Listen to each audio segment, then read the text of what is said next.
Hey guys, I'm Chris, And I'm Mike. and welcome back to this week's No Limits, the Thriller Podcast. How's it going today, Mike?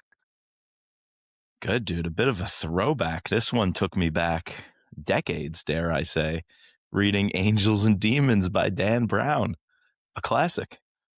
Yeah. I mean, what? I can't even imagine the first time I read this book. I always thought the Da Vinci Code was the first book that he wrote, mainly because that was the first movie that was made. But no, this was. I mean, obviously, we did Deception Point. Is that what we did? Yep. He wrote those as well as the cyber thriller. I forgot the name of that one. Digital Fortress. Digital Fortress. Yes. Before getting into the Robert Langdon series, but yeah, Angels and Demons. First introduction to Robert Langdon, and I'd have to say it still hits. I think it still hits. I didn't rewatch the movie, but I remember the movie vividly, and I know we would like to watch the movie again and talk about that. So I think if we can talk about a couple of things that I remember specifically that are different. But yeah, I mean, the thing for me though, and I'm sure you probably feel the same way too, is as a Catholic, and I know like all of his books like kind of trigger Catholics. Sure. But to me, I wasn't triggered by the the nature of it per se. I mean, I think you're gonna make some comments, at least that we texted upon. For me, what I think Dan Brown prides himself on a lot is like research, right? And I feel like most of the authors like we cover on this pod, like that's a huge component that goes into these thrillers. And just to get some things that are fundamentally wrong, like the first thing that he like one of the biggest things is that he states that only a cardinal can become a pope. And I don't know if he's trying to do like semantics and stuff like that, but literally in canon law, it says there's two qualifications. He has to be a man. I was gonna say male, and of like upstanding faith. That's it. So, yeah, and what it says, like, you can go back and look at some of the precedents where they don't have to be a priest. Like, I think there was one pope where he was elected and he was like some hermit and had to go find him. And I mean, sure, like historically, you can find a lot. It's been a cardinal, like Sure. the precedent is there, and maybe that's what he's drawing from is this idea that, I don't know what this book was written 2000. But still, he obviously did a lot of research on the art history, but I feel like you could have done a little bit more digging into canon law. Yeah. Anyways, that's just one big nitpick that I had.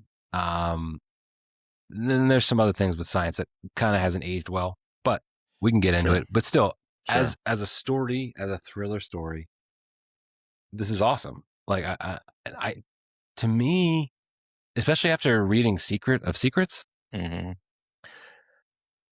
I feel like we've watered down Robert Langdon's involvement a lot. Like in this one, he's freaking jumping out of an airplane. Like, I feel like we haven't obviously covered Da Vinci Code, but there's a lot more of him in there versus where he's at in Secret of Secrets or even Origin that I like this more. Yeah, and I wouldn't have seen that if we haven't so recently talked about Secret of Secrets. It's different Langdon, and he was hands-on. So while I liked it more, I'm also a bit more cynical of like this Harvard symbologist professor. Yes, we got his background, water polo, dive team, swim team. He's athletically fit. Like he's fighting off an assassin like multiple times and escaping him and using all these different weapons and like seems to be pretty confident with them. But at the same time, what really solves problems is his brain. And so that through line, I think, is there. Current day Langdon, past Langdon. Sure. That he uses his plethora of knowledge. Although here, I think he misses some things. It's almost like he's not this, he doesn't have all the answers here. Things fall into place late for him. It doesn't come to him right away. So I feel like he's a little weaker on the knowledge of history, putting the pieces together, actually kind of fuzzy, getting things wrong here and there. But he's much better at the action Robert Langdon. And then current day Robert Langdon is like, can do no wrong when it comes to historical questions and trivia and puzzles and facts. Like that is on lock, but he's not as involved physically with the different things. So evolution of a character, you might say, for better or for worse, depending on your opinion. But that to me is not the most glaring thing, because like you said, the Catholic stuff. When I read this as a kid, I'm actually pretty sure I read it in high school. That's when I was getting into thrillers. I know that's when I picked up my first Vince Flynn book. I read it in high school. Yeah, definitely read it around then. I bought it hook, line, and sinker, right? Like I was, probably questioning things, being a punk, and all these, my science classes were probably teaching, indoctrinating, whatever the case may be. But at the same time, I was like, these are deep questions. And now I look at it, I'm like, no, these are straw men. Like these are very weak arguments. And you're just putting them front and center to make a plot that almost is scoring cheap political points. Where if you were to compare all the claims being made with Catholic social teaching, this is not it. Or Catholics' understanding of science and faith first reason, this is not it. Like you just have to read the encyclical by JP2, Fides et Ratio, Faith and Reason, to know that it's not faith versus reason, and it's not this whole war between the two, that secret societies need to go out there and defend the truth against the church because the church is persecuting it. Truth can't contradict truth is another one of those truisms that comes from the Catholic teaching. So there's two paths. Even George Lemaitre, who is name dropped here, the father of the Big Bang, let's call him, and Catholic priest, faith and reason, there are two paths. And he said, I choose to walk both of them. And I think that essentially is what the Catholic teaching is on science and progress, is that it might draw conclusions that are not objectively wrong, but they need to be understood within the context of anthropology, sociology, like the human condition, of understanding how these dynamics will shift our understanding of who we are. Not that we deny scientific truths or artistic truths or emotional truths or personal truths. You don't deny those for the sake of our vision of what heaven and earth look like. No, instead you realize they're going to have a profound impact on each other, and that nobody is the master of that relationship, and nobody sees the entire big picture.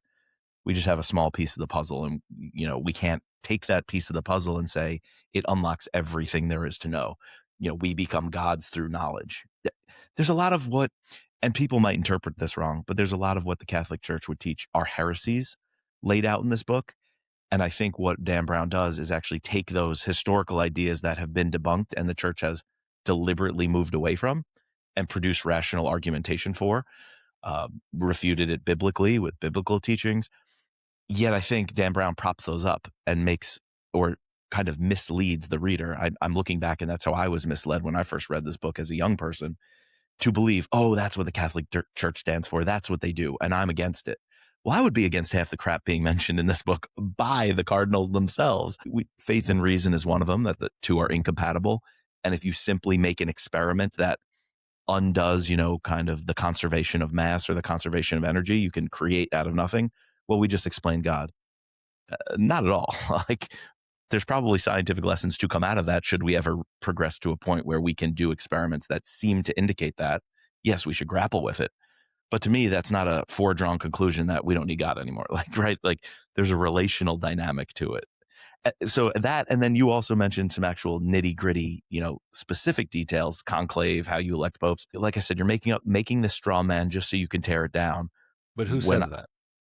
That's true. Which character says that? I think it was the Camerline ghost. He's an unreliable narrator, right? So you can't trust him. His vision of what the church is and should be is completely misguided. So yeah, I understand what you're saying, but I feel like in all these novels, he's playing up. Obviously, the church has had a very checkered past, of course. And I took a great course in college. I might have referenced this on the pod before, but it's Saints and Sinners: History of the Popes, Part 1 and Part 2. Yeah. And just like the crazy amount of crap that has been, at times covered up, now has been exposed. I think he's leaning into that. Sure. Whether or not from now this book was published 26 years ago, but I do still think there are fractions that, especially in the conservative movement, that, you know, don't want to, would adopt some more of these things that the Camerlengo is Yeah. pushing. I That's think a an lot of these things interesting are thing with Christian, faith. just not Catholic. I think there are a lot of Christian groups who do represent these things being brought up. I would argue wrongfully, but I think they push that narrative. I just think it's wrong to equate that with the Catholic Church for a lot of these specifics. But And maybe that's the evolution that we've had with these past couple popes, you know. fair, Was it fair. interesting? He mentions this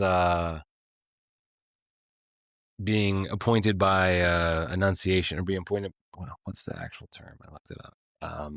Elected by something, Right, in that actuality, process. that is a thing, but it Yeah. was banned by JP2 in like 1988. Yeah, so like before this, historically may have been a thing, but it's not where the church is now. That's the one where like all the cardinals are chanting and shouting, and thereby that counts as an election of a pope. Mhm. Interesting twist at the end after 18 other different twists in the last like 100 pages. Yeah, I was going to get into that. Did you, this obviously your second or third reread, were the twists as good as you remembered? It's a great question. I'll put it this way. The story had me bought in for all the elements of plot, of pacing, of intrigue, of suspense. Some of the actual like philosophical underpinnings of it, maybe not. But in terms of the plot pacing along and jumping ahead, I was in it again, just like I was when I first read it. Like I was bought in. Did knowing what was coming spoil it a little bit? Maybe. It's just like it didn't recreate that magic of the first time I found out. Or we got an alternate scene of the Camerlengo inside the office, right? Where Kohler's there with the gun and who did what with the brand and who shouted Illuminatus. Like I knew there was more coming, right? It wasn't like it seemed at face value. Didn't remember all the nitty gritty. So it was fun, but not as much fun as the first time. I will say the child reveal, the Camerlengo being the son, that caught me off guard. For some reason, my mind just didn't put those pieces together. Completely forgot. So that one almost was reading it just like for the first time, being jaw on the floor, shocked. That's another thing. It's a minor point, but technically, like that would still be a sin because you're not supposed to like. Essentially, the Pope would have had, or the previous Pope would have had to masturbate to give up the sperm. Minor quibble with that. Anyways, it still doesn't. A little more than that, though, because if the minor quibble was only, is it a sin if he did the deed to, get the sperm, whatever, that I'm less concerned about. I'm a little more concerned about it just shows a complete lack of understanding of what celibacy is in principle. It's like Robert Langdon again, or Dan Brown to score again these cheap points, is I'm just going to say he wasn't celibate because he had a child. And then he was still celibate because he didn't have intercourse. We're just reducing it to this very, very formulaic check the boxes. If you didn't do this, if you did this, I would say no. I would say celibacy is a mindset. It's a commitment. It's a promise to yourself. And in fact, I don't know for sure, but it's probably more mental than it is physical, right? Like it's more about how you are disposed to the world and how you view your choices. And I think all that is a bigger picture view of celibacy, where here we're just trying to reduce it to, did he sin? Check the box. Yes or no. Right. Did they extract the sperm this way? Did he have intercourse or relationship this way? The thing is, they both decided to procreate regardless of the means and mechanisms, right? Because we could debate till the cows come home. We invent a new method tomorrow that ticks all these boxes. What's the church got to say about that now? Well, that doesn't change the underpinnings of their principle is probably about self-discipline, commitment, celibacy of the mind, celibacy of your, soul. And so it's like, it doesn't matter the techne of what inventions we make that do this and that, the ground will shift. But as the ground shifts, it's like there are firm foundations underneath it. And I think if we just hang our hat on the shifting sands of time and progress, and everything's right or wrong through that lens, we're missing kind of the underpinnings and the core values. Yeah. Anyway. No, I agree. That's it. That's it for my rant, guys. We'll get back to the book. I think one of the and maybe I guess we could dip a little bit into the movie here. I think the reason I forgot about that is because I don't think that is a big major part of the movie. I think the Camerlengo in the movie, obviously played by Ewan McGregor, big change. He's not Italian. He's Irish. I think his last name's like McKenna or something like Right. that. Right. Um, Did they you do know, the family obviously, thing? no, I don't I think so. don't think He so. has this deep, it's kind of like how we expected it to be. The idea of I am your father, I am your son, like in a different sense, not literally, Yeah. But he still has this, he is mad that the Pope or who he thought was his, heavenly father or earthly heavenly father, would decide to, embrace this technology instead of shun it for what he thinks, it should be. Yeah. That's a big change. Obviously the movie has to cut out a lot of characters because this has a lot of characters. Yeah. We don't really go to CERN at all. Or Robert Langdon definitely doesn't go to CERN. And we might have I think there's, if I'm remembering correctly, there's like an opening scene where we go to like the Large Hadron Collider, but we don't get Maximilian Kohler. Yeah. We Robert Langdon is just like brought in because he's a symbologist. He's brought in by, I think, like someone from the Vatican police. They change up who I remember like Stellan Skarsgård's in this movie. Right. It isn't, and that's like an accurate thing, right? Because if you're on the Swiss Guard, you're supposed to be Swiss, right? Yeah. No, yeah, completely. Do they also have, so there's like Swiss Guard and then there's also other like intelligence. I remember Brad Thor did a whole thing of going into L'Entità. Or was that another author? I think it was Brad. No, because remember there was a shootout in the Vatican Gardens, right? That's right. Yeah. I was getting my like books mixed up when I was listening to it. I was like, wait, are we about to have like, no, that's another Thriller Pod book we covered. No, that happened with me too. And then a couple other Rome scenes.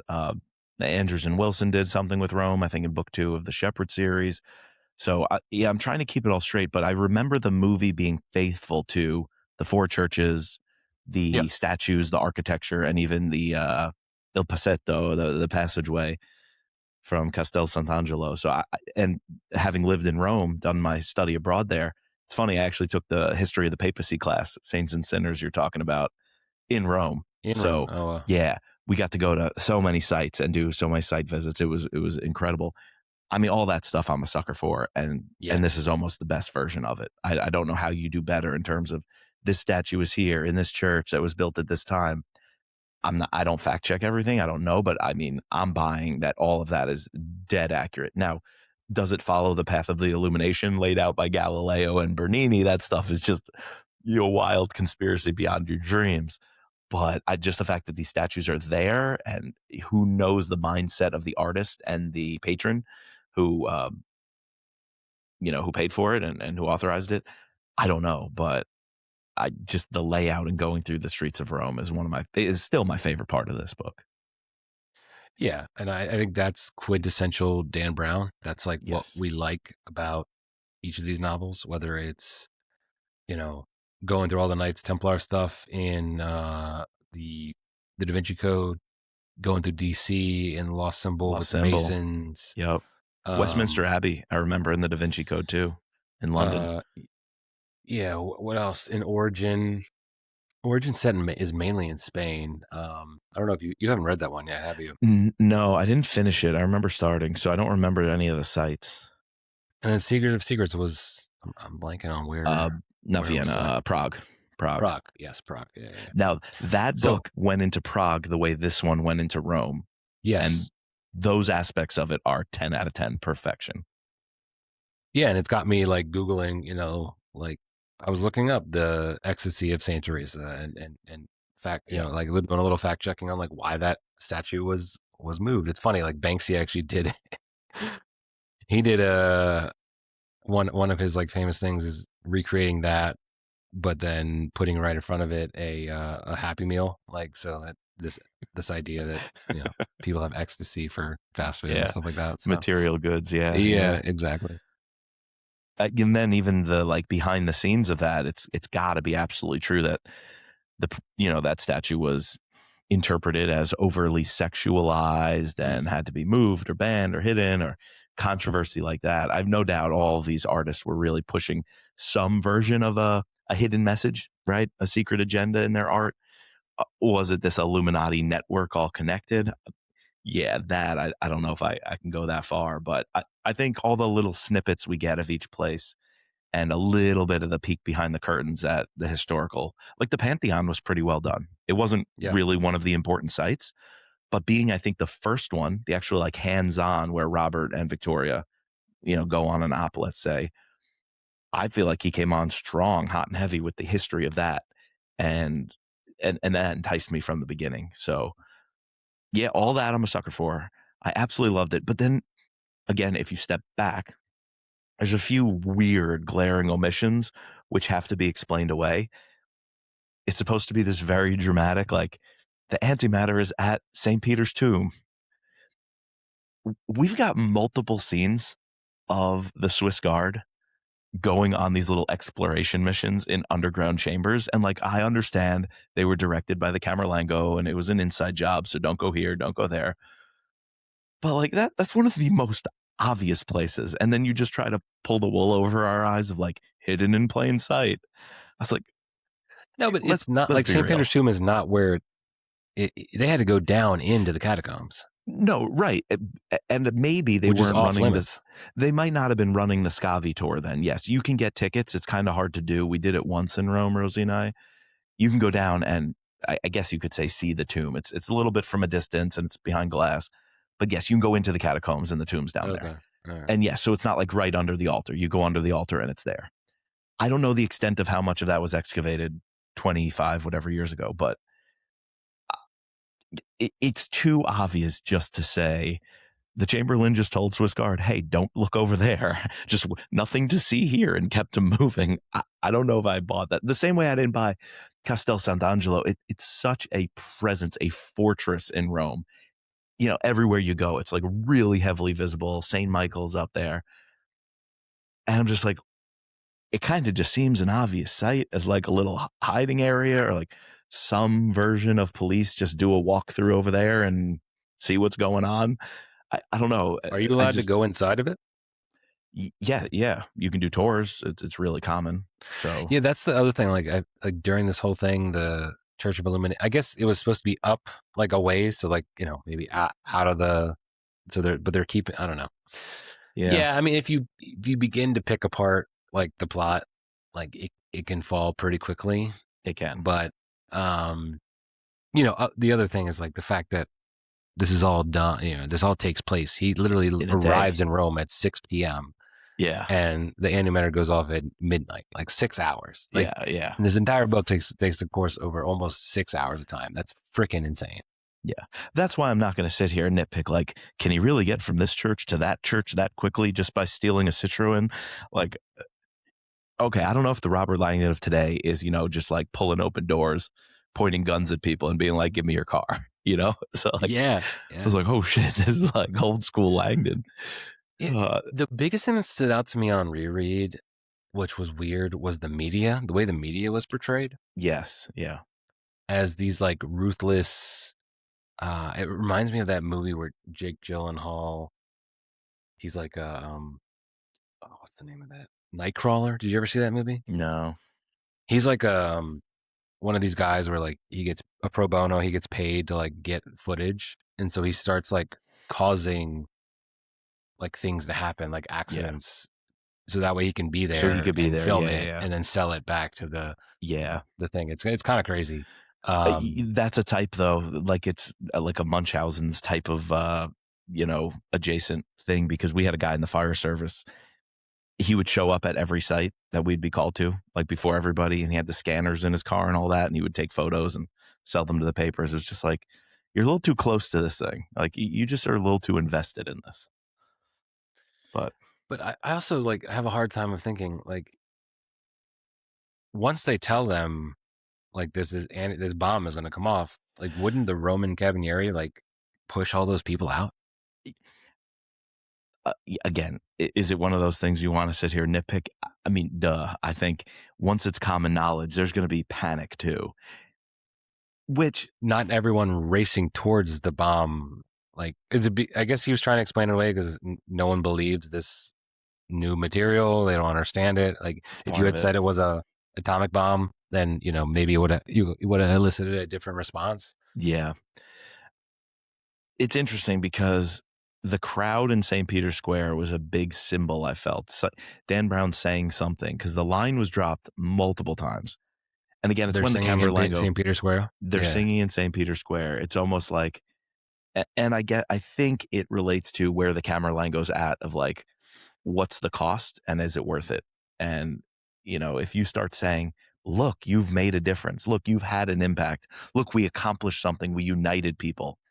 And that's the goal. It's not truth. It's not goodness. It's not morality. Well, I mean, that's how he justifies away everything, right? He justifies away everything, killing the Lord Preferiti, exactly, killing Victoria's father, completely. But thinking he sacrificed Robert Langdon. He thought that it's ends justify the means. It's kind of like this version of I was just taking orders. It's like you can rationalize, and in that speech, his soliloquy at the end, he rationalizes so much. He's partially trying to convince the conclave of why he was on this holy mission, this jihad. And then he's also, I think, rationalizing to himself. He's just internally going through every choice he made to go down that path. And a big part of it is, look what I accomplished. They're singing in St. Peter's Square.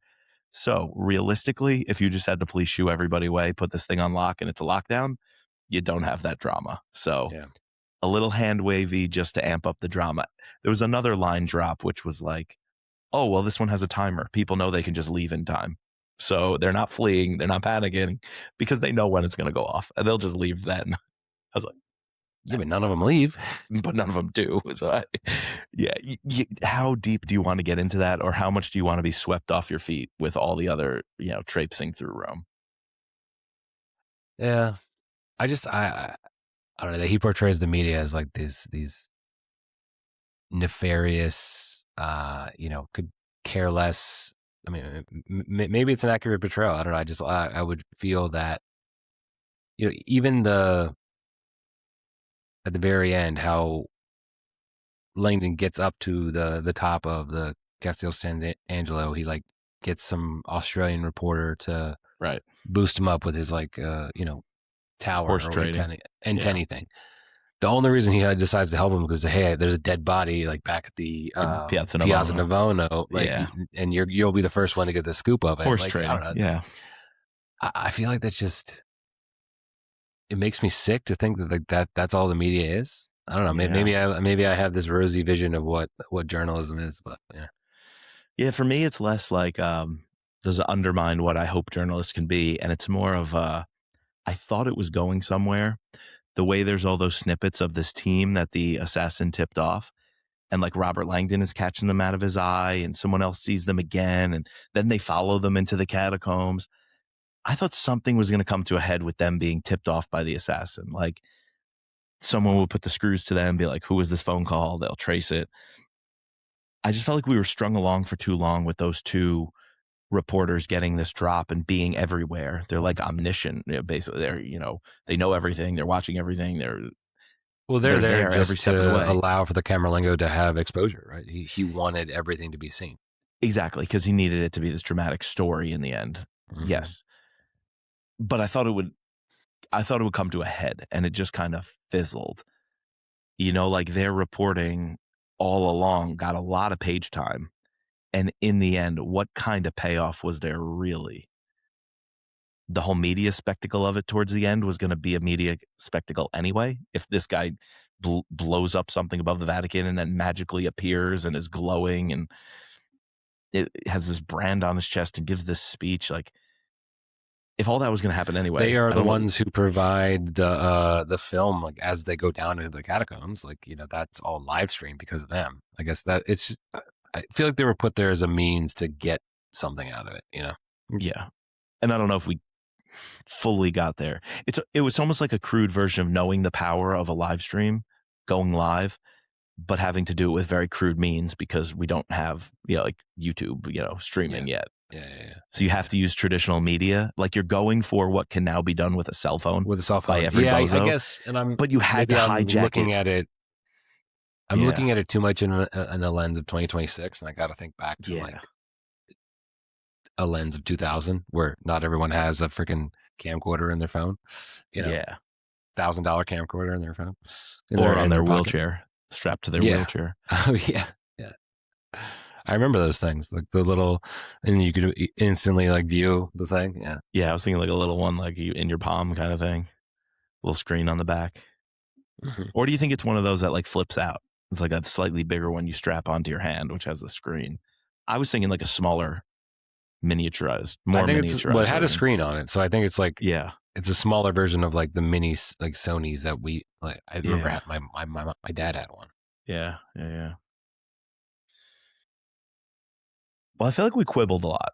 What else would you say really worked for you? We talked about Rome, the statues, the traipsing through the churches. What else really hit just like it did the first time when you read it when you were younger? I think it's just getting introduced to this character of Robert Langdon, and this any man can do these crazy things and be put in these crazy situations. I think in this one it's taken to the more extreme than some of his other books, but hell, he jumps out of a helicopter, puts a stops a car at gunpoint to have it. He even fights the assassin like in the Piazza Navona. Um,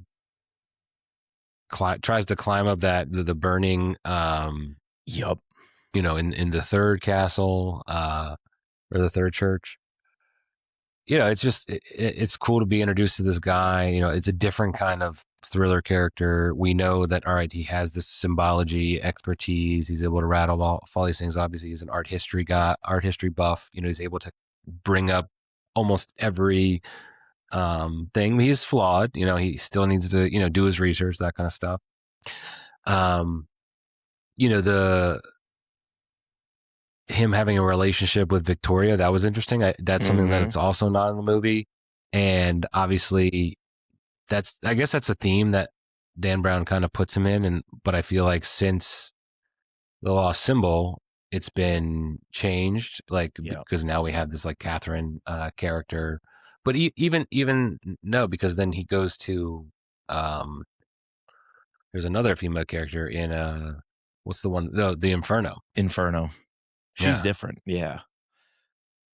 She's actually, spoiler alert for the Inferno, she's in on the plot, but I don't know if I differentiate the ladies as much, because actually it's funny, when we watch the movie, it will jog my memory, but for some reason, as I was reading for the assassin, I was picturing the guy who's whipping himself in the back, and I'm waiting for the self-flagellation. I'm like, oh no, that's the Da Vinci Code. And like Opus Dei, I was like, oh wait, nope, that's Illuminati, or this one's Illuminati. That was Da Vinci Code. Yeah. It's easy to get those two mixed together. And then same for the female characters. I'm like, I don't remember who's who, the same way I'm kind of confusing assassins or confusing secret societies. I feel like I don't remember the Da Vinci Code woman and her background. Well, she is the Holy Grail at the end. Right. But what's her connection? Is it like a family thing? Like that's been involved? Her uncle is the guy who gets dies in the very beginning in the Louvre. It's always like a relative that I forgot about the Louvre. Yeah, she's related. The Priory of Sion and that kind of stuff. Yeah, that's right. Yes, I just don't think I would have remembered, like, oh no, this one was the scientist. Like, I knew this book had the CERN stuff and the collider, but I didn't remember the woman was so intimately connected to the science of it all. And so that was refreshing to me, that the sidekick was equally as invested because her father was killed. Like, she had personal stakes of wanting the assassin. But then also, if Langdon can answer a lot of the historical, religious iconography, symbolism stuff, we need her to answer some of the science stuff. Exactly. And I don't remember that, so I was pleasantly surprised that she was a good sidekick. And I do got to say, I like the happy ending. I like to get the girl, I like that it wasn't just they sleep together. It was more of this, let's be a little coy, let's build it up. She says, you got something coming, and then it was actually the food. And they almost have this like mind connection, this mensa to mensa relationship before they consummate with the physical relationship. So I just thought all that built nicely, and she was a good sidekick, I thought.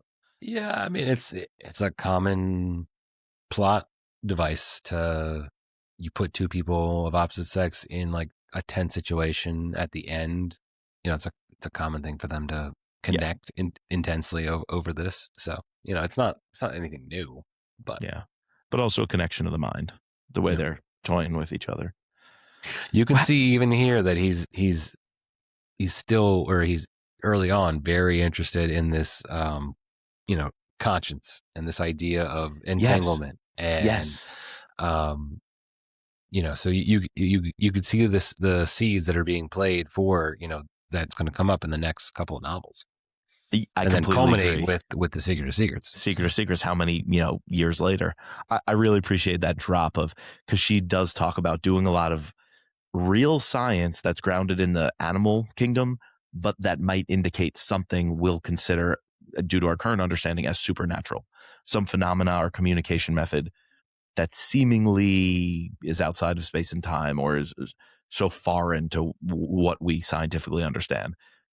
That he explores. There's even a part about the brain being a receiver. Like he even mentions maybe the brain needs to be tuned to receive certain messages that seem outside the bounds of science, but it's just because we don't have scientific understanding of consciousness yet.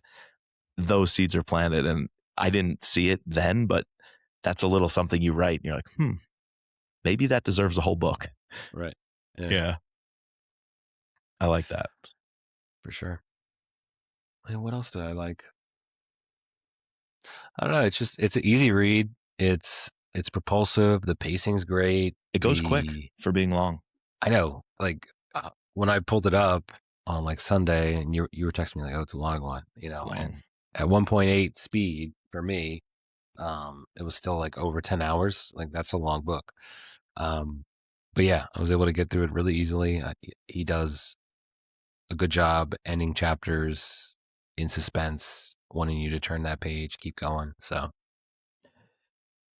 yeah, I think it flies by. And I remember feeling that way the first read. I feel that way right now, that it flies by, has all the elements of a really well-crafted story in terms of gripping the reader, keeping the reader invested, and moving things along. So I like that part. What did you think of the conclave of it all? And let me preface this with, have you watched the Stanley Tucci movie? Yeah, so having watched that semi-recently, I think I watched it on the plane last year. That movie does a very good job at exploring the conclave. I think this still does a good job, but there's things that it just doesn't get right. This idea that the Camerlengo cannot not be a cardinal. Like that's it has to be a cardinal. Oh, so really? Okay. Even if you are not a cardinal, as soon as you become Camerlengo, you are made a cardinal. So it really plays up this idea that the current Camerlengo is just this lowly priest. Again, the Camerlengo, it says that the Camerlengo, as well as the person who is officiating the service, can't be elected. And that's also not true, because we see that in the conclave that sure, like because you're administering it, you're self-selecting yourself out because you're too invested, or you know too much to kind of like be part. They kind of remove you, but you're not officially removed, right? You can still be elected, and that's what happens. Like not exactly that way, but yeah, and I think you can get caught up again in the technical aspects of it, of right and wrong and procedures, right? Would these procedures have been followed? But it's pretty clear we're breaking procedural bounds when we open the doors and when we expose the cardinals to the news and the information and bring them out in the public. And so, yeah, it's almost like, let's say you get a bunch of procedures wrong or you make it up. Well, hell, we're going to blow that one up any second now. So all that goes out the window of if you were trying to follow proper protocols. So yeah, I understand that. The thing with the movie for me was it's probably more accurate to how it really is, in the sense of I was surprised in the movie if they're just like kind of moving about. And I say that in the sense of, they were getting on a bus, they were going to the dormitories, they were going to get a cafeteria, they were moving about the chambers and the grounds a bit more. Where I remember reading this for the first time and I was like, they locked them in that chapel and they are just like sitting there doing the work. I didn't think about meal times. I didn't think about sleeping and whatnot. But the Conclave movie made me realize, okay, there's still, it's still like a prison courtyard politics going on during the event. Here I am thinking most of the time it's like lock the key, they're sitting in their chairs and they're not standing up until this is over. So the movie helped me get a wider perspective, which now going back to reading this, it almost like removes some of this allure or mystical element of the Conclave, because now I'm kind of cynical just think of the movie. Another thing I was surprised in the movie, which again is probably accurate, but it seemed very sterile. Like the dorms they were in just seemed more of like a hospital wing. Like it just, and I was expecting something more warm, like inside the Vatican. And I remember being a little surprised by that in the movie. Like it almost felt more like a prison or a hospital feel, which maybe that's what the actual, conditions look like. But this had much more, I feel like, of a romance, a mystical, romantic view of inside the Vatican. Now that the curtain's been peeled back a little, I guess, from the visuals of the movie, I might be wrong, but I just felt like the idea of conclave lost its luster. Or it could be, since this book came out, there's been 2 or even 3. Benedict, Francis, Leo, at least 2. I don't know the exact publication date. You said 2000, but it's been like we've been through at least 2 conclaves. So we've seen the footage, we've seen the media, it's been talked about. And I just feel like when I first read this, that whole idea was so like new and over the top interesting. And here I'm just like, okay, conclave, let's keep it moving. Like even the burning of the ballots, right? The white smoke, the black smoke. When I first read this, it was probably when I was learning about that as a thing. True. Yeah. Or even the statue or the final judgment. Because when we first go into conclave, we're hearing about there's this dramatic backdrop of the final judgment by Michelangelo. Maybe I didn't know that at the time. So that like wet my whistle a bit. Oh, I want to go see it. So it didn't have as much of the luster and appeal that it did the first time. So the conclave scenes for me were good, but I remember them being phenomenal. And this time I was like kind of, mid on them. Yeah, It could just you're be probably me. right. It's because just me. that is like could be our first, definitely it was my first foray in like to understanding the conclave, because we hadn't yet. I read this in high school. We had yet like really talked about that. I didn't talk about that until like probably I took a class in college. So And when yeah, did and then, JP2 die? 2005. Okay, so this book I probably read even before that one, which would have been my first conclave to follow in the news and read about. So yeah, I don't know. It was still interesting. Like I feel like maybe we're being judged, or our perception is being changed because we got to see a visual format of it in that movie. Agreed. And versus this medium where it's being described to you, and you can kind of visualize it yourself. I agree. Maybe though, the positive here is I remember the movie when it's like you go into the bedchambers of the Pope and like if somebody moved this, if somebody touched that, or the crime scene tape, right, that was on the door. It was kind of cool because that was how I pictured this one. I pictured this book and like the Pope being poisoned and, who has access to it, who moved what. I remember in Conclave, I was watching that like, oh, that's exactly what I was thinking about with Angels and Demons. That and like, the ceiling of the Sistine Chapel with the wax and like the exactly. stamp and yeah. Yep. One thing I'll say about that movie though,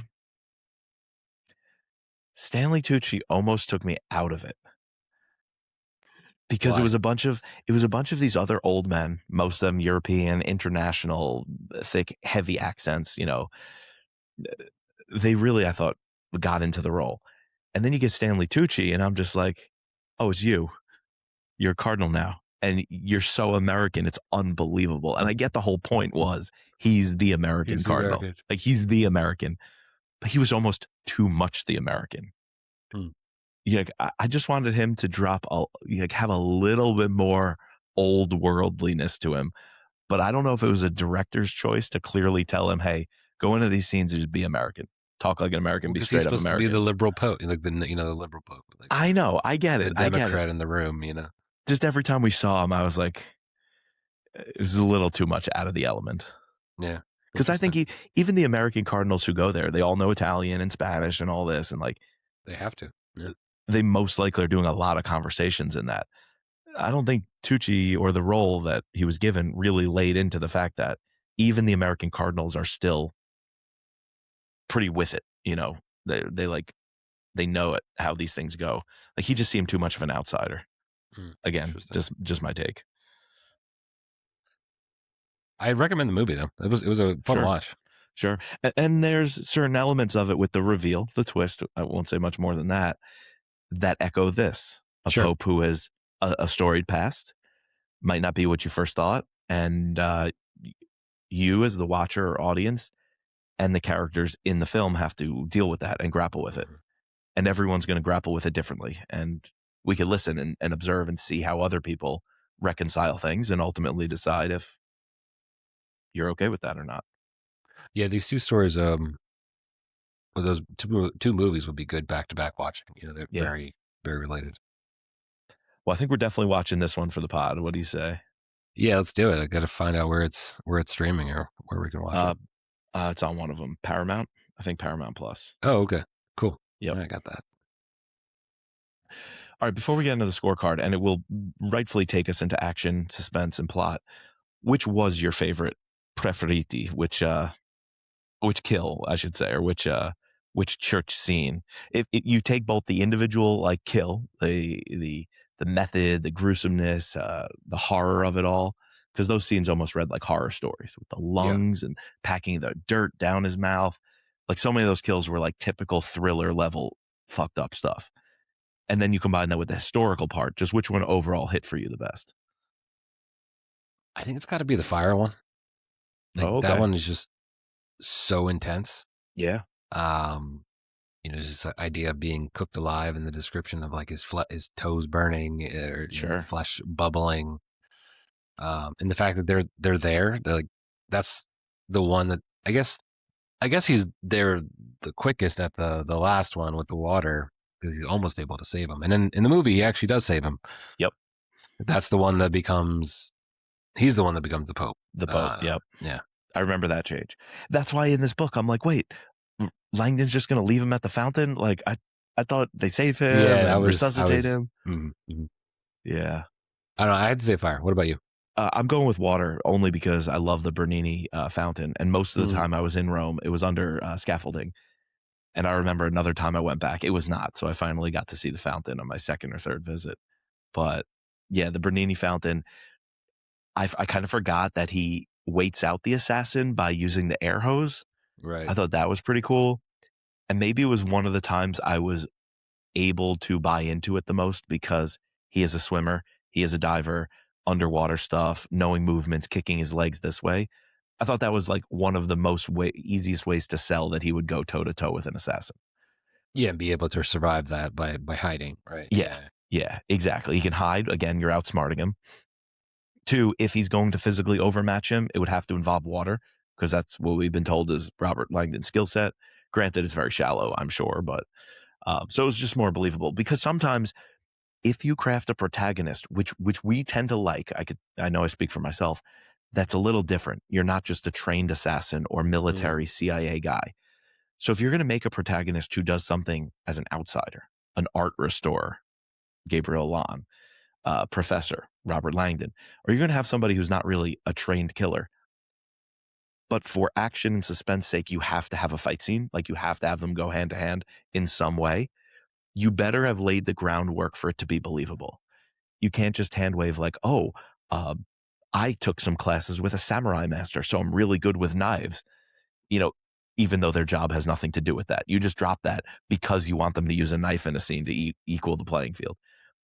Here, it was developed well enough. The character development was done that the payoff for me in that scene was good.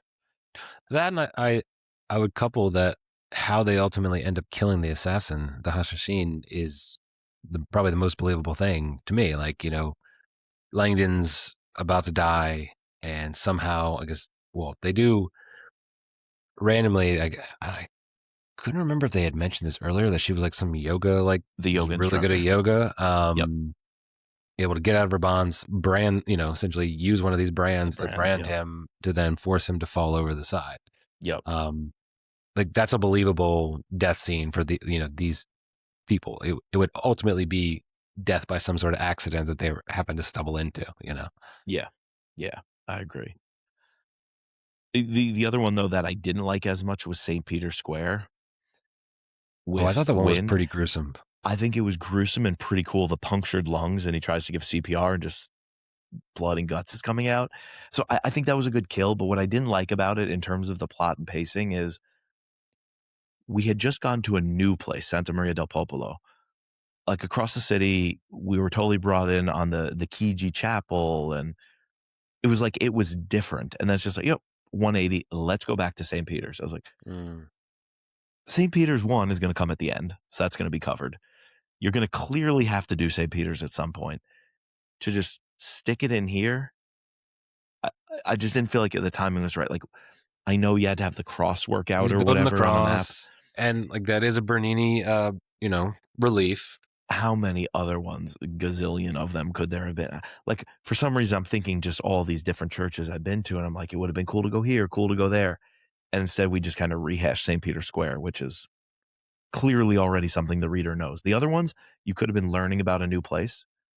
Santa Maria della Vittoria with the ecstasy statue and the fire burning down. That also felt new, original. Bernini, if you didn't know, or Quattro Fiume, the Four Rivers, if you didn't know, Piazza Navona, that could have felt new. But then St. Peter's just, to me, was not value added, where one other church that had that value added, different flair, historical uniqueness to it, I think I would have liked more. Again, it's just I didn't me. know about this idea of Bernini was Michelangelo built the church. The Bernini building, built yeah. the Colonnade. the colonnade. Yeah. And there are these Bernini fountains on the two sides and stuff like that. So Yeah. Yeah. And then the obelisks, that was a cool take on it too, because the obelisks are all over Rome. It's like, what's going on with that? Pyramids too. Yeah. There's another one. And maybe it's later, so it could be just a different time period that's completely off. There's a metro stop called Piramide, which has a huge pyramid, and it's like, wonder when that was built, and like, could we have done something cool there? So I guess I could have just used one I more think church scene. you're a little bit biased because of how much time you spent in Rome. It's fair. It's fair. It's fair. And how much of a Roma fan you are. Yeah. Yeah. And maybe they did enough already. Once you go to a fourth new church, maybe that's just asking the reader to remember or go to too many places. Yeah, that's fair. Like everything on this podcast, all this criticism is entirely subjective and me just spewing crap. Definitely. That should be our tag. That should be like our disclaimer for everything. No limits, the spewing crap podcast. All right. So what would you give this for action suspense? Whew. If just suspense, it'd be a 10 out of 10. Yeah.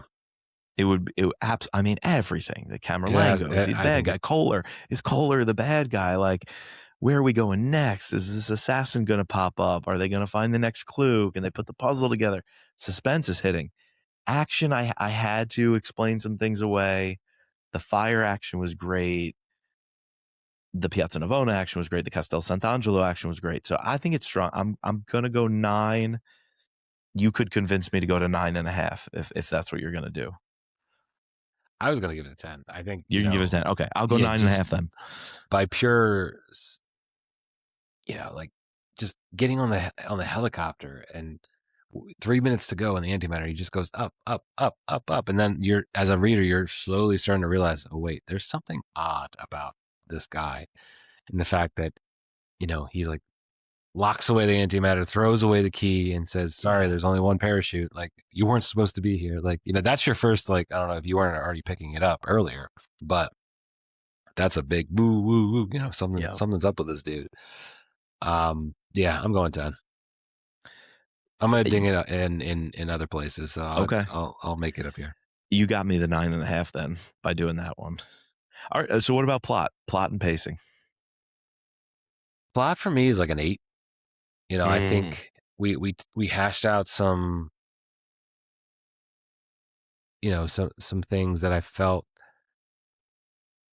you know, and maybe it's just my own bias of like, you know, all of Dan Brown is, like, you know, he's a provocateur in this genre of trying to elevate an idea. Like in the next one, obviously it's with the Opus Dei people, and you know, the third one it's with the Freemasons, trying to expose these cabals. Um, but you know, missing some of the research, like to me, like maybe I just know too much, but you know, that kind of thing, as well as I don't know, being over the top with Robert Langdon, like coming out the gates so hot with him being, you know, this crazy, you know, I felt like Robert Langdon is more like, should be more like what he is in Secret of Secrets than what he is now. And like you said, Yeah. it could be just the aging of the character. You know, he's a younger guy in this one, but I think he's still like 40. And I'm just envisioning. I feel like they got the perfect actor to play Robert Langdon. Like I'm envisioning Tom Hanks the entire time I'm reading this book. I am too, and I wonder what I was envisioning before the movies, like the first time I read it, and Da Vinci Code too. I don't know. What would it have been, a Tom Hanks figure? I think so. It might have been a Tom Hanks figure with like a tinge of a Clooney or someone like that. Or like a Like John Hamm. someone, yes, yeah. Someone just a tiny bit more burly, maybe a tiny bit darker complexion, or just a tiny bit more like grit to them is probably what I would have originally thought, which Tom Hanks does enough of. But yeah, I don't know. But when we do the movie, we'll have to talk about the casting and really dig into that. I'm curious if this is where I ding some of the things that we opened up with, the criticisms that the laundry list we went through in the first 20 minutes of the pod. Is this where you ding it on plot pacing though? Or is that a buy-in? Yeah, maybe I'm misconstruing my points, but just trying to think that through. I think I'm going to put some of that in buy-in, because plot, and if I go back to my early first read, it was a 10 out of 10, but it's looking that way because I didn't know any better. But I'm also going to take it on pacing of when things are revealed. So like really saving till the very end, the Camerlengo reveal through the helicopter and then through the Kohler recording. I think the reveals of knowledge like that were perfectly done. You think Kohler's the bad guy, right? After the initial shootout in the Vatican. Well, like the whole time he's just this unlikable character that, you know, he had this weird feeling to, you know. Right. I think I read him very differently this time, knowing like, wait, I think this is all going to be pinned on him, or wait, he's coming on tough, but I actually think in the end he wasn't a bad guy. So yeah, I kind of like how it takes you on that journey, right? You're questioning that throughout. So because of that, I'm going to give it some props, and I think I'm actually going to go 9. I'm going to go 9. Okay. All right. Buy-in, however, for the reasons we mentioned, and one other thing, I'm going to drop a little. I mean, just first off, to put a bow on it, from the beginning, one of the first times I was not bought in was at CERN. And this was disappointing because my first read, again, if you, 1, you don't know better, 2, you don't think about it too much, you take it at face value, all the faith versus reason stuff. Why is it that there's this very religiously devout man who wants to do scientific exploration at the highest levels? And how do you equate that with the idea of God or faith? I think it asked the right questions, but it started drawing the wrong conclusions, or it started asking what could be the right questions, but on the wrong premise, as soon as it essentially declared a reading of Genesis that I wholeheartedly disagree with. And I think it came on heavy, giving you a one-sided interpretation of Genesis very early on that, 1, I disagree with. And if you disagree with it, it makes it hard to buy into the rest of the plot. That was basically God created good and evil. God created light and dark. And they kept pushing this narrative of we can recreate Genesis because there's a balance in nature. It's the force, right? God creates light, God needs to make dark. God creates evil, God needs to create Satan. No, that's not at all in any way the Catholic teaching of any of that and in the interpretation of Genesis. You create the light, darkness is the absence of light. It's a consequence of there being light created. Like bad, evil things are the result of humans having free will. If you want to give them free will, then you also are going to have to deal with the absence of goodness. Same thing, I think at one point, it just comes off as very Manichaean, this dualism, right? Which can be a slippery slope to spiritual things good, material things bad. None of that is the teaching of the church. Faith and reason, not faith versus reason. These two things go together, and I think it was an attempt to sell you very early on to say these things don't go together. And so we can make a good story and have drama. Audience, you just have to know these two things shouldn't go together, and the church doesn't want them to go together, and the church is at war with it. It's like, okay, I get you're pushing that to tell a story, but I don't like the premise it's built on. I think it's the wrong interpretation. Because of that, very early on, I wasn't bought in. I wasn't as invested. And if I just kind of lied to myself, if I just kind of said, all right, well, let me accept all that as gospel and move on with it, it probably would have been a more enjoyable read, but it would have asked me to make too many sacrifices in my own faith and reason. So the buy-in, because that off the bat, and then a couple other sticking points along the way, 3.5. Still late, dang. Yeah. To me, 3? I think I just kind of, I guess I lied to myself, from the very beginning to enjoy the story, you know? Yeah. Makes the book better. Yeah. I think I'm around you with like a 3 to a 4. 3 to 3.5 is really where I'm coming in. I mean, if you asked me when I first read it, it was a 5. Sure. I was bought in if like you asked me no when other. I first read this book, this book is like a 50, Completely. I think in my mind, in my late teens, all through my 20s, I think this was the definition of a perfect thriller. It really was for a long time for me. I could see that. Yeah. Yeah. And then Mitch Rapp said, hold my beer. Hold my beer. Hold my Beretta. Hold my Peroni. All right, good guys. I liked them all. I really did.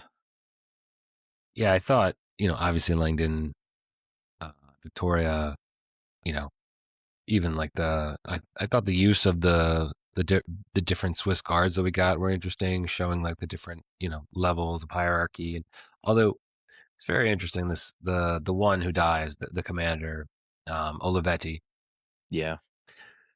He's like, he's so determined not to break ranks or not to like ruin this to a detriment. And maybe that's like the whole point of his character, right? That he thinks he can control everything and he can't. It's a good point.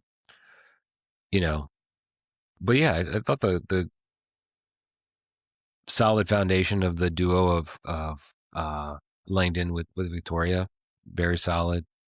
You throw in, now that he's a good guy, you get Max Kohler, interesting character. We get a little bit of his backstory with why he kind of like hates religion because his parents wouldn't give him medicine. Right. So, and I believe all that. Yeah.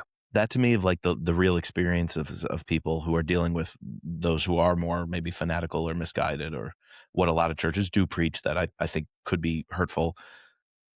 Yeah, I wouldn't deny that, right? Like that to me makes sense as a plot line and as a character motivation. Mm-hmm. I might go 4. Yeah, I might, because I've been harsher. I might go 4.5 and make up ground here. I don't really think I have any criticisms of the cast of characters and the good guys. Yeah, 4.5. I can go 4.5. Robert and Victoria as a tag team were working for me, because if you are going to do one of these protagonists and protagonist A and protagonist B, and they have to team up and ultimately they couple up, Yeah. you really got to sell me. I'm Yep. not just going to buy that and just say, you want to make two characters, put them together and force it. But this one sold me. Yeah, I liked him. I like Kohler. I liked when the Camerlengo was a good guy as well. It's like you thought you had basically the Pope, the one executing the duties of the Pope, the office of the papacy. You had the person in charge of that in your pocket. Cool. Like that was good asset to have. Like all that worked. So yeah, 4.5. Okay. Bad guys. Is there a bit of a ding to be found here? And maybe it's unfair for me to be comparing this to Opus Dei and the self-flagellation guy in Da Vinci Code, but for some reason I keep comparing it to that. I'm like, I think the assassin and the Illuminati just falls a tiny bit short of those villains in Da Vinci Code, but I don't know if that's fair. The Hashashin is interesting, and just to think about, to compare it, I guess what I'm doing is I'm comparing it to other quote unquote villain, the big bads, Yeah, in some of his other books, and I think back a lot to the Lost Symbol and like the revelation that we get there with who the big bad is, really intense. yeah, We explore a little bit into him. He has this whole hedonistic side of him. He goes sure. like to the pleasure houses and stuff like that. And, we're in his head a lot, but I feel like it's not his plot. Like he's just literally performing what Yeah. the Camerlengo as Janus like wants him to do. So ultimately, like he's not that interesting, really. Does that make sense? No, it makes complete sense. He's really not. And the more you say we're in his head a lot, I'm like, but are we really? You're right. We are on page. We're But are on we page. really We're in his learning head a lot. anything? No. Are we learning anything about his backstory? Or ultimately, is he just a contract killer? Like a quite Pretty much. quirky, religiously possibly motivated contract killer for someone of a lot of means and power within the church. That's really all it is. If he were like a hardliner, true believer of the Illuminati doctrine, and we saw him operating in the Illuminati chambers and churches and like in a creepy, overly dedicated, overly zealous capacity, like he was a true zealot for the Illuminati mission, like almost worshiping these people, like we're told Bernini, Galileo, and even the more modern day Illuminati people, right? If he had like connections to them, I feel like that could have been a stronger draw, but it just seems he was a contract killer. Yeah. Like that's what it comes off as. They just hired him to go do these wacky fantasy things. So, but for bad guys, do you also loop in the Camerlengo? No, I think I Ultimately, do. the mastermind behind all the killings, the entire plot. Very sad ending. In the sense that he thinks one thing, but it's actually the opposite. Yeah. Very poignant where he's confused. All these Yeah. cardinals are looking at him. He's expecting to be everyone to be rejoicing, and he's praying to the Father. Yet we're in his head, and he gets no response. Like that. That was deep. Like that. That was tough. Yeah. Even after all he's done, it was still tough to just see a human live time having to reckon with himself in public and in his head. And in his head, yeah. And in We front spend of a the lot of College that time in his head. Like he is saying stuff in between, but not everything that we read is he's saying out loud, or he's saying it to himself to try to justify everything. Interesting choice how they decided just to sweep it all away, in the end, and not. I mean, I guess they do make a point that if sure, we could do that, but would that make this doubly, worse? The fact that we already went through all this turmoil and death. Do we then tell the public what actually happened, and then they really start stop believing us? Which is why we have that great cardinal, who comes on real strong. Mm-hmm. Yeah, I forget his name, starts with an M, but who becomes Pope.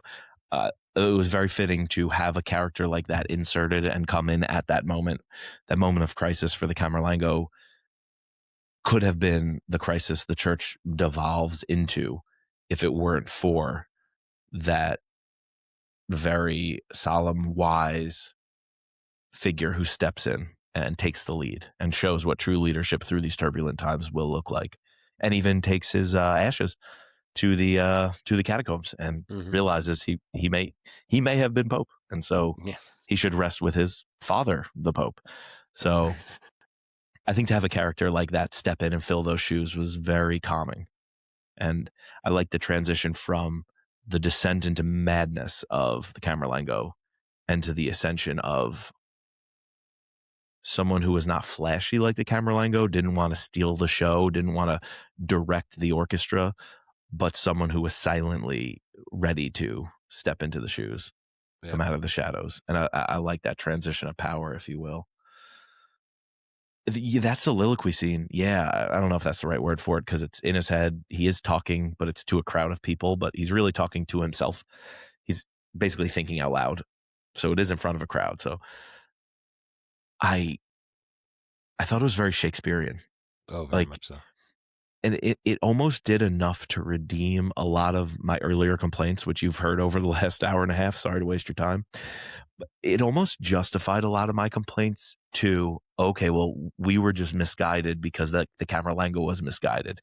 He was pushing this worldview, which may not be that of the church, which may not be that of Dan Brown, which may not be that of reality, which may not be that of scientists, which definitely was not the worldview of Kohler or Victoria's father or Victoria or Robert Langdon. So you have very religious people and non-religious people, and the Camerlengo thought he represented all of them and his ideas would convert all of them. Yeah. He thought, I understand them, I can manipulate them, I can get them to see it my way.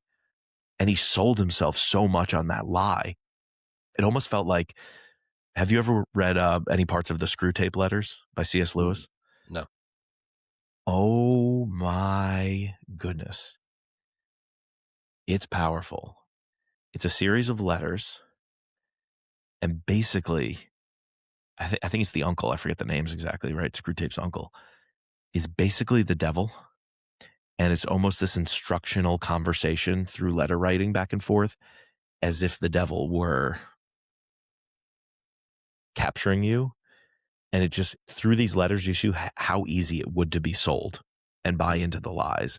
And this is almost the unraveling of that. The Camerlengo seeing his whole path has been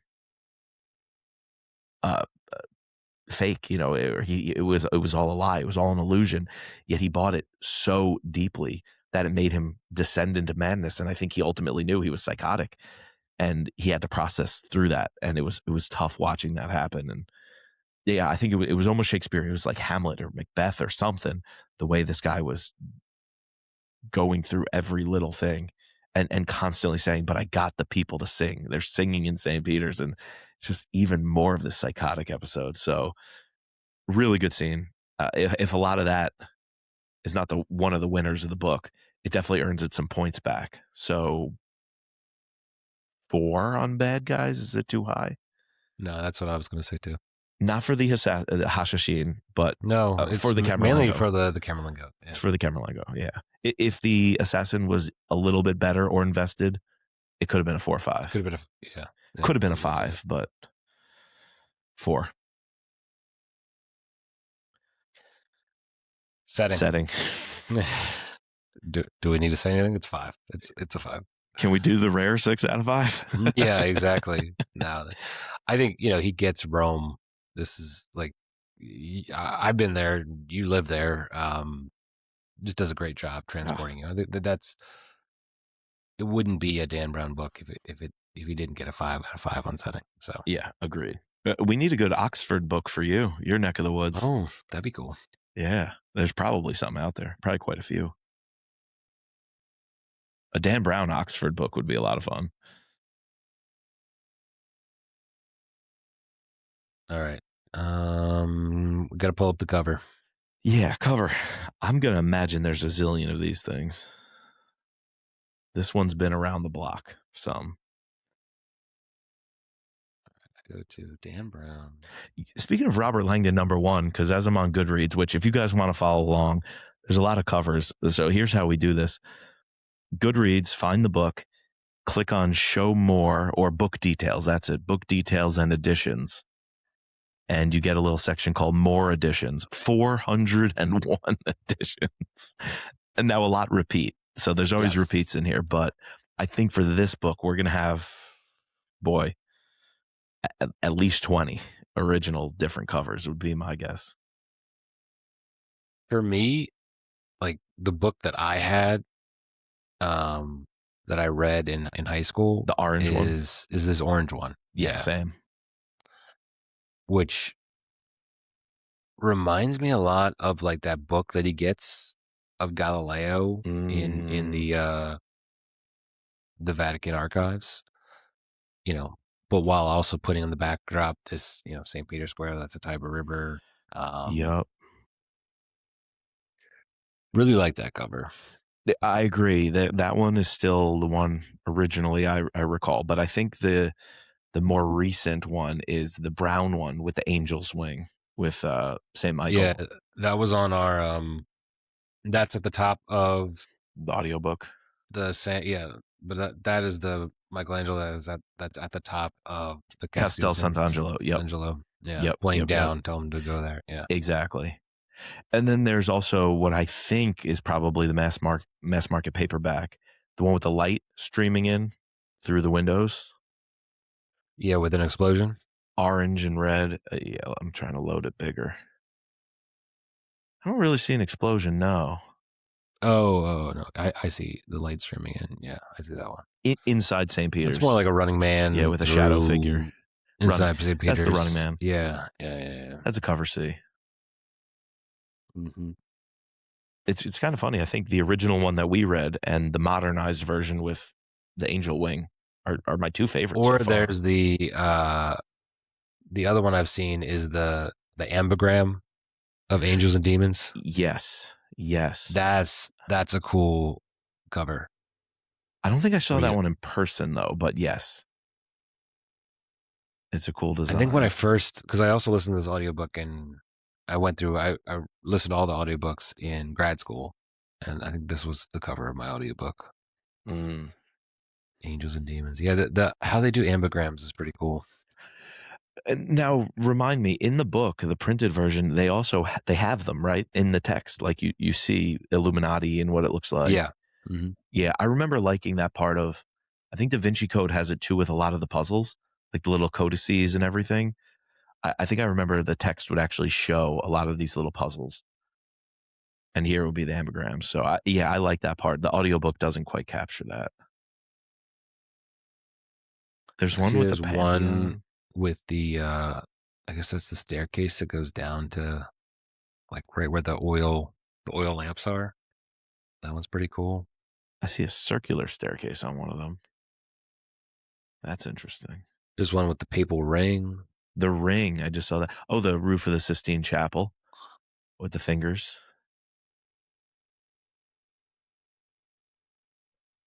All right, so we have to pick out our favorite. Is it the Pantheon? Yeah, with there's the one with the Pantheon. Yep. Interesting. You see the one Illuminati with just the hooded figure with the blacked out shadow face? All right, I think favorite is might be kind of clear, but where you settle on an overall score, I think we have to heavily put it into the original, the orange and red one. Most of our score. Yeah. I think it's a solid 4. Yeah. I think I'll go 4. I was contemplating a little lower because it is kind of one note with the color scheme. And the sketch of like the columns, it's got like a background sketch with some what I'm guessing are Galileo and or other artists like Bernini, even like sketches or something. Yeah, mm-hmm. They're just trying to evoke that like archive, like the archival type feel. Yeah, which was a good scene we didn't talk about much when they tried to kill him by suffocating him in the archive. Yeah. Pretty good scene with the bookcases, and I remember in the movie with the bookcases toppling over. I was like, very good. Okay, yeah, they did it. They did the thing. The bookcases toppling over like the thing. Are they going to do the thing? They did the thing. Yeah, and I remember holding this book. I probably carried around forever because a high schooler reading an 800, 900 page, whatever. It was took me a while. So yeah, 4 is good. I think what solidifies the 4 is the modernized one. The Angel Wing, I would even, I might give 4.5 if it were on its own. So yeah, let's The go modern 4. one like almost looks like a you swap out Dan Brown, but Brad Thor there. Boom. It looks like a Brad Thor one, and it could Yeah. come out today, and it could sell. Yeah, Yeah. I think it's a great cover. It's a And universal cover. I really like this the orange ambergram one. That one's really cool. Yeah, it is. I do think though most of these would not sell today on a modern bookshelf, especially the red and yellow one. It's kind of like some of the early Vince Flynn's. Sure. While Yeah, those covers are classic and iconic, I just think they're a little too boring for the modern audience. So I can't go to 4.5. What is your free space? God, there's so much. Is it cheap to say Rome? There's Dan Brown's No. handling of all things Roman. Now, could there have been more food? Now that I think about it, there really wasn't much. No food. Well, I guess he does make a point that he's starving. Like he says I'm starving, but yeah, it's interesting. This might be one of the only books that goes to Italy and we don't have a real solid food scene. Yeah, very true. No, I think I'm going with the setting. I just love it so much. It's my favorite place in the world. Still long to go back as often as I can. And this book takes you there. It really takes you there. So I'll cop out and just say the city of Rome and how Dan Brown transported me there. So for me, it's I like the humor that Dan Brown puts into these things and how, Sure. and, maybe it's another cheap one of just nailing the character of Robert Langdon and like this quirky guy, bachelor, they make it even a reference that he like, ignored some hot lady like that's been trying to get like, I don't know, just it's cool to have this different kind of character, especially maybe because we read a lot of like novels that the main characters, not that I want to say that you can interchange them, but sometimes you probably could. But you couldn't put like another protagonist in here and have him succeed like Robert Langdon does. And yeah, just to give him props for kicking off the series and for making now we're 7 books and they're selling like hotcakes. So yeah, he established himself for sure. Yeah, interesting that this was the first Langdon because I knew it was written before Da Vinci Code, but I hadn't considered that because as I'm reading, I'm like, are they going to bring up the eidetic memory? And there really wasn't any of that. They don't bring that up. I never realized he didn't invent that in his first Robert Langdon book. It was really the second one. I think it doesn't get brought up till Da Vinci Code. Yeah. I was waiting for it. I was like, is there going to be a hint or a mention of it? But no, nothing. Dry hole. All right, so that leaves me with a 43. Ooh, interesting. You got mine open there to total up? I hope I'm not lower, but I feel like I am. You're a 43.5. 43.5. Okay. Are you surprised by that? A little. I would have thought it would have been higher. Same. 45 would have been a good benchmark. But I was also surprised at how much I was, not that I wasn't enjoying it, but I was also surprised at how much of a drop off there was with this reread. Yeah. I don't know. And I don't know what it was. I'm more cynical. I'm older. Probably. More set We're in my older. ways. Yeah. Less flexible. And this one didn't do enough to pry me away from that. Like I'd like if it challenged me in a good way, in a good, healthy way, but it really didn't. It just challenged me with a straw man that I don't believe him. Anyway, I won't belabor the point. Yeah, considering we gave Secret of Secrets a 37 and 38 respectively. Ooh. Yeah. This book is that much better than this one. So we've read 3. It is completely. We've read 3 Dan Brown books. I think we're pretty clear based on our scores, the rankings of them. So we read Deception Point, Angels and Demons, Yeah, what did we give Deception and Secret. Here's the crazy thing, though. Deception Point. Deception Point, we gave a 45 and a 46. Well, I was about to say, coming back to it this many years later, it was almost just as enjoyable, if not more. Maybe because there was less familiarity. I remembered the overall picture of it, but I didn't remember the nitty gritty. When I got the nitty gritty, I was along for the ride. It didn't do any things that made me standoffish. Where this one was the opposite. When I first read it, it had me along for the ride. It was the best thing in the world. But now coming back to it, I almost remember too much. I want to compare it too much. Deception Point brought me right back in and said, let's go on an adventure together. This one was like, oh, I've already been on that ride a bunch of times. I'm good.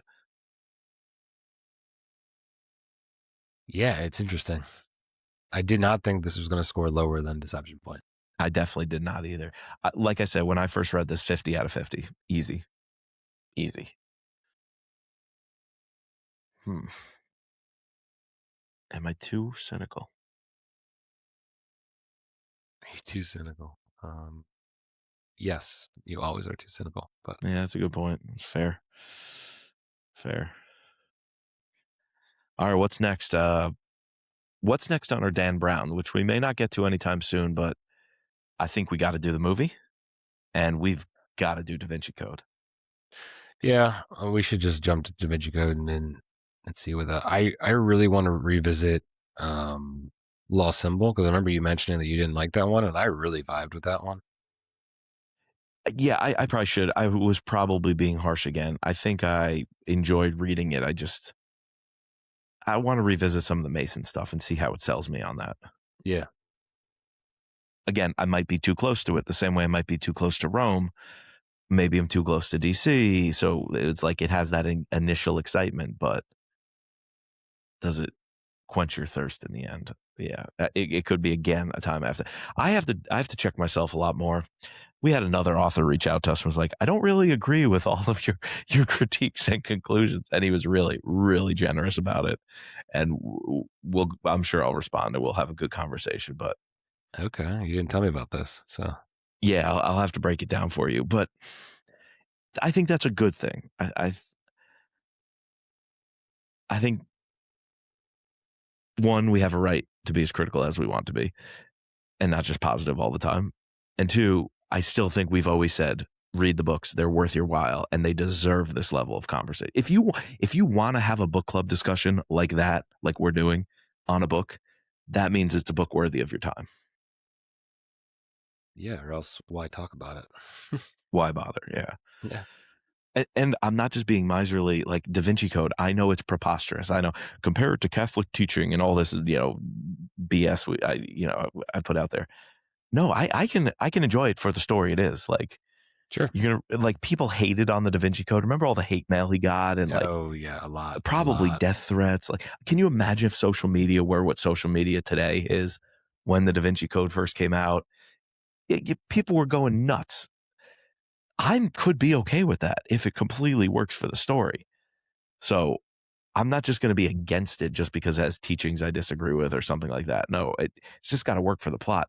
I was just a little surprised with how much this plot in Angels and Demons had to be manufactured with what I would consider, false dichotomies or not true teaching, not accurate. It's not truth and untruth. It's not accurate teachings. But to create drama, you have to falsify those teachings or pretend they're one thing that they're not, just to create the story and the central drama. That's what I'm against. Not the fact that you write a story with something I personally disagree with.